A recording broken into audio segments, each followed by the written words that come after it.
սրանք ինչու է հիմա սրանց ծապտունը չի լսում, չէ, որովհետև տապել են, սպասում են, ես ենթադրում եմ, սպասում են Մոսկվայի վերլուծություններին։ Այդ Մոսկվան ասել է, հələ ձեն չանեք, տափակ դուրս տվեք, ձգեք process-ը, ասեք չենք ճանաչելու ընտրակեղծիկա, մի քիչ ձգեք process-ը,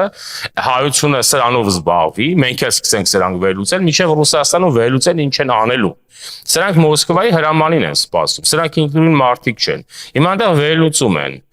Վերջի 500,000 մարդ ճորտությանը ձայնը չէ տվել։ Դա քիչ զանգված չի։ Քիչ զանգված չի դա։ Եվ դրանից նաև չանցածները, որոնք էլի մի 2% հավաքածներ էլ կան, դրանք էլ անկախական ուժեր չեն։ Դրանք էլ գումարես մեծ թիվ է կազմում։ Ճորտության հոսանքին ձայն տվածները հիմա վերլուծում են ինչ անեն կամ գնան բստեն բաներ կեղծ թեզեր գնան հեղաշրջման process-ների, որի ես ենթադրում եմ, որ տակից իրենք դուրս չեն գա